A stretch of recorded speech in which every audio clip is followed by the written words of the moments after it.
0. A rain to end and a flower to begin. Rainy days are never good, I thought, as I stared through the rain pounding down relentlessly around me. I felt the rise of an unexpected laugh, as if sunny days were any better. "What is it?" a voice next to me asked, quickly. It was so frail that the rain threatened to wash it away. "What is what?" I replied, and I wished I hadn't. People who answered questions with questions disgusted me. I used to make sure they never answered anyone again, every time. "I can hear you crying." "You're mistaken." That was a laugh. I couldn't blame her. How could she have read my expression? They had taken her sight, pried upon both her lids, and thrust a needle into each eye. And that was not the only torture she had endured. Repeated burns from a branding iron had reduced her palms and the soles of her feet to rotted, reeking flesh, and the joints of her forelimbs had been ruined to the point where she couldn't even turn in her sleep. I won't stop here and lament that people are willing to do something so brutal to a girl of so few years. I practically expect it from landlords, or else why would she and her friend have tried to start a revolt in the first place? The damned fools! And it was foolish. They were found before they could even pick up their weapons, let alone revolt, sold out by one of their own. That's what you get for trusting other people. There is no such thing as a person incapable of betrayal. That said, the stubborn ones like her who held out were given the same mangling as the ones who confessed immediately, and all were laid out here onto the cobblestones of the square. Being clever didn't earn anyone a better outcome. Their lord may not have treated them fairly, but he did treat them equally. If any one thing could be called unequal, it was that five fine souls who tried to strike down an oppressive lord would end up here next to a common murderer like me. There was no making sense of that one. I wasn't tortured the way they were. I had no grand scheme or friends to give up, since I had nothing to confess. No one shattered my bones or ripped my fingernails off. All I got was a vicious lashing. The pain, which had felt like flames leaping across my back, was gone now. There was no sensation left. The cold rain must have been nipping at my back, but I felt no chill. Knowing it meant my death was near made it no less strange. What a waste of life. There was no stopping the laughter now. I couldn't remember a single good day, rain or shine. My life had been hell from as far as I could remember, and undoubtedly from the first moment I came into the world. My earliest memory is of my mother shouting, and the only other thing I remember from those days is being slapped around. I doubt I was fed well, either.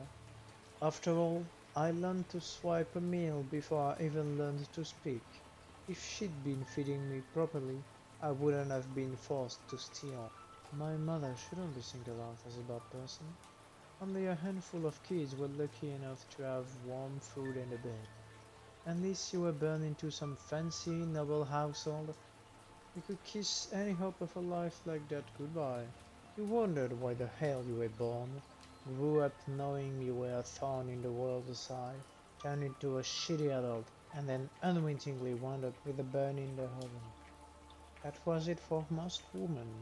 My mother did nothing wrong more than raise me the best way she knew. Once I reached an acceptable age, my mother sold me without a second thought, for a pittance when I thought back on it later, as was the way I was sold to a brother, where a woman who looked a lot like my mother attended to men with tight purse strings. It wasn't all older women, there were girls there my age. I became fast friends with one. She called me Rose, which was how I learned the color of my eyes. Haven't you ever looked in a mirror? she asked in surprise when I told her, "Of course not." I couldn't have cared less what I looked like. I decided she should be called Indigo. As little as I cared about my own face, I realized her eyes were a pretty color, rose and indigo. There were names that belonged only to us. One day, Indigo suggested we steal some money and run away. I nodded, believing that together the two of us could do anything. I never stopped to think about where we would run or what we would do after. The plan went off brilliantly. We took as much money as we could carry, and fled out of town and across the bridge to the far side of the river. There was a man waiting there with a horse. I had seen him before. He was a patron who hung all over Indigo. "If we can make it across the river, everything will work out," she had said. And now things were starting to click. I thought for certain they would take me with them. How utterly wrong I was. They had planned to kill me all along. Indigo could only carry so much money by herself. That was why she'd approached me. The only reason? No hard feelings, Rose. And then she grinned. It was the same smile as always. But then I knew. Underneath, it had been a girl who was figuring out to kill me. It took me long enough to see it. If the pursuers hadn't come right then, my life would have been over. The other two galloped off in a hurry, and I alone was caught. I never resented Indigo for it. Rather, I was ranked by my own weaknesses. Why did I trust another person? Of course it was my fault for being fooled. If things had played out differently, Indigo and that man would be the ones lying dead by the river, and I'd have been the one to get away. Next time, I thought, I'll do better. My chance came several months later. I took the gold and got away with ease. I might have even put Indigo to shame. To keep pursuers off my back, I slaughtered everyone, the procurers, the underlings, and the woman. It wasn't hard. All I had to do was wait until they were sound asleep, then end them one by one. I killed the procurers first. Next, the men they'd hired to do their dirty work. Thanks to the poison I'd thrown into the casks, they were all dead already. Even with my meager strength, it wasn't hard to finish off men who had already ceased moving. Once the men were taken care of, work went fast. Women never smelled blood. Torrents of the stuff were flowing right by their side, but not one opened her eyes or let out a scream before expiring. I took as much money as I could carry and left town before dawn. Of course, no pursuers came, but worse news did. Bandits. They captured me handily and literally relieved me of every coin I had, and though they spared my life, I again felt the sting of failure. I waited for my chance and escaped before they could sell me back into warring. This time, thievery was out of the question. I knew I would be better off not trying to carry off their money. Any coin I had would just be stolen. If I needed something, I didn't have to buy it. I could take it. No one could rob from me if I had nothing to steal. I did have one thing they wanted, though: myself. The bandits were ready to sell me, just as my mother had sold me. As a woman, I would always be someone's spoil. But that was beyond my control. I could not discard my womanhood or leave it behind. I suppose I could have made Indigo's choice and found a man to protect me. But people lie, people betray. I didn't want their protection. I would protect myself. Wait, but I did live with them, and just once. I ran into one of that sleazy Brussels patrons. It was some place far away in some unfamiliar town. He remembered my face. I remembered his. I have to kill him, was my first thought. The procurers and the woman were dead, all of them except for me. He wasn't so willless that he couldn't piece together what that meant, but for whatever reason, I didn't do it. Instead, we found a corner of that unfamiliar town and started a life. He wasn't ruthless, but neither could you call him honest. He was a thief, with a talent for picking locks. Together we racked in the coin and passed the day with amusement. As a life, it wasn't bad, and thoughts of killing him slipped away. The life didn't last long though. I got sick. The scourge was going around, slowly but inexorably it eroded the body and killed you. Not only that, it was contagious. Fearing for his life, the man left me. I don't blame him, and if it had ended there, I would have let him go. But he was going to sell me out. The bounty had been placed on the brigand who had broken into the brothel. What a fool! I had only just caught the scourge and my symptoms were still mild. I struggled to get up in the morning, got chills in the evening, broke into fits of severe coughing. But that was it. Nothing that would interfere with me taking a life. Thus, I had no trouble reversing our fates when he came in my sleep to tie me up. The scourge had turned me into a light sleeper, and either way, I had a certain sensitivity to lethal intent. Before he could think, I had opened his gullet, and he died with the confusion still written on his face. It was only then that I realized I'd never really let him into my life. Despite sleeping and eating with him, telling myself I was overkilling him, it wasn't true. Otherwise, I wouldn't have constantly kept the blade until within reach. And so was I again. I journeyed aimlessly, flinching food and clothes as I went. As I mentioned, Scrooge was taking its time with me, so it was well within my ability to travel and plunder and kill. I murdered the owners of my spoils on the spot, women or elderly included. Again and again I would hear, "Take the food and the money. Just spare my life, please." It's strange. Everyone makes the same face when death is close. Did I look at Indigo the same way? No, I never begged. Suppose I do spare you. You're certain to all this against me. You'll come for me one day. I would never. Never let you go, right? I just butchered your mother right in front of you. And unlike mine, this one must have been a good mother, considering she had thrust herself in harm's way to protect her daughters. Anyway, I'd apologize for this. That will only serve to make myself feel better, and I'm not that deluded. With that, I killed the two trembling sisters, while they still clung to each other.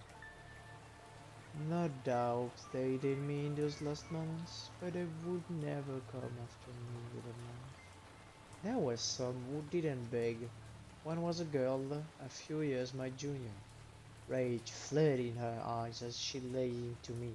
Why? Why would you do this? Maybe because I'm hungry. How dare you mock me? No one's mocking anyone. I'm starving, and I don't have the coin for food. And you think that justifies this? Her father's and brother's bodies lay there in front of her. A bit further away was a woman who appeared to have been their cook. I always dealt with the potential threats first, which meant I got stuck with children and elderly last. You could have simply taken our gun and left. Yeah, you're right. I used to think it was only about getting people from seeking vengeance. But I'm starting to wonder if that's really it. Why do I do it? But I had already strangled her before I could finish expressing my reservations. Her eyes were still wide when she took her last breath, still red with anger. I wish I could tell you. I felt her gaze on my back as I took her loaf from the table. I hadn't been lying when I said I was starving.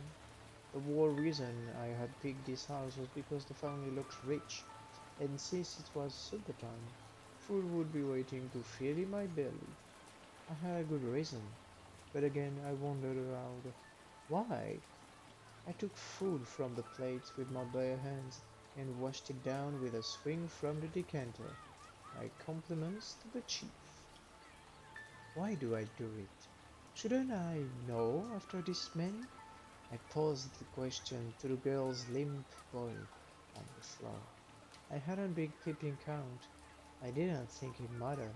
All I knew was that I had killed a lot of people, and yet I couldn't answer one simple question. Why do I do it? Maybe I killed to find out why. The girl's dead eyes continued to glare at me. I guess it wasn't a good enough answer. I continued to live like that for some time. Before I knew it, I had stopped searching for reason or answers. I robbed people and killed them as easily as I drew breath. The thing is, I entered public awareness around the time my kills reached triple digits. I had done my best to finish off everyone in the homes I breached and leave no evidence. But then again, I hadn't gone out of my way to be secretive, so I suppose I got made at some point. My days became numbered once word got out about the young woman behind the merciless killings of young and old. Descriptions of my appearance circulated and merchants spread word during their travel. Soon, every town in every land was searching for the witch with the eyes of frogs. The bounty for my capture would pay for life at ease, and probably was what promised for even a decent lead. And so I was caught. They surrounded me while the scourge was doing its work on me.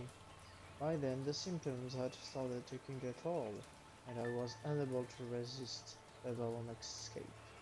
Soldiers in grand armor made an even grander fuss of binding me hand and foot. My gamble, that the scourge would kill me first, had been wrong, and I was dragged off to the Bastille. They condemned me to the lash. I would be struck once for each life I took. Personally, I think I toughed it rather well. They whipped me until my skin was in tatters and my flesh split, but I survived. Then again, if they had gotten my kill count right, I would have died for certain. Their tally came up woefully short, and so my punishment ended well before I could call its capital. Of course, that didn't mean I was forgiven. They chained me up to die in the square along with 5 rebels. Directly next to me was the young girl I mentioned earlier. While the others no longer adhered so much as a groan, she continued her one assertion. What we did was right. But her voice was growing even fainter. When the lot was dragged out here, she was in the most miserable state. I could tell that she was keeping herself alive through sheer power of will alone. I took advantage of her lack of sight and stared up and down without a reservation. He was more or less my complete opposite. A girl whose sense of justice was hopelessly unswayable. The fact that we stood in this place shoulder to shoulder struck me as a strange beyond words. Eventually, she inquired as to who I was. It was my fault for coughing. The scourge's distinctive and disagreeable bark gave me away as not being one of her friends. Who are you? What's your name? I don't have a name, I answered. I don't have anything. No coin, no house, no family, or friends, or lover. Nothing at all. I give nothing, new depths. All I have is this life, which is about to billing out, along with everything else. I wound up with zero, jack shit. Because I did shit away my life. I live empty days after empty day, without purpose. It was so stupid in retrospect that I found myself laughing uncontrollably. Don't cry, the voice said. I tell you, I'm laughing. I was struggling so hard to breathe that I must have come out as spasms, like any of those next breaths could have been my last. Really? Yes. I heard what might have been a sigh. The rain had finally eased into a drizzle. A moment later, her body convulsed for a few fleeting seconds, and then she stopped moving entirely. Hey, no answer. So I guess it'll be me. It had been decided that the last to survive would be burned alive with the bodies of the other 5. One of the group bit her tongue off when she heard. Another was dead by the time the bunch was dragged out to the square. Another died before the rain came, and a fourth during the downpour, leaving me and the girl. Good luck burying me in this weather. Maybe they would try burying me alive with them instead. At least we can all take solace in the fact that she wasn't the last to go. It wouldn't have been right if the one girl who had shown compassion for others right to the end had to die the worst. But what was right? Who was right? I could hear the girl's voice again. What we did was right. And it was. Only the world could be called wrong. This world full of lords who shit on their people. This world with smug murderers like me. This world where those who stand up on behalf of the weak are crushed like so many worms. This is madness. It doesn't make any sense. Ira filled me all at once. No, it had always been there, and I just hadn't noticed. I hated the world. I had damned it in my mind since before I could remember. I could feel the tremor of a scream in my throat. Something warm dripped from my mouth. It was blood, not a scream. This fucking world is trying to kill me. Fuck that. Fuck the world. Fuck you all. You fucking die. Fuck you. Fuck you. eh, Fuck you. Then, all of a sudden, I noticed the flower. A rose-colored flower was blossoming right before my eyes, between me and the girl's corpse. Where did it come from? I don't remember seeing a flower there. It swayed beneath the rain's blows. The flower must have been new to me, and yet I recognized it. Maybe because its color is so like my eyes. Or maybe I'm already dead and this is one of those flowers that's supposed to grow in paradise. No, heaven won't have anything to do with me. I'm dying and this is a hallucination. But that's alright. I still want to see it up close. I want to touch it. No one has ever given me a flower, and I've never longed for one. But this flower, I love. I, I felt something constricting my sight. I wasn't able to shut my eyes, so I kept gazing at that flower. It was so lovely. My my life may have been wasted, but this was not such a terrible final thing to behold, as its widening petals filled my field of vision. I greeted the flower with a quiet smile.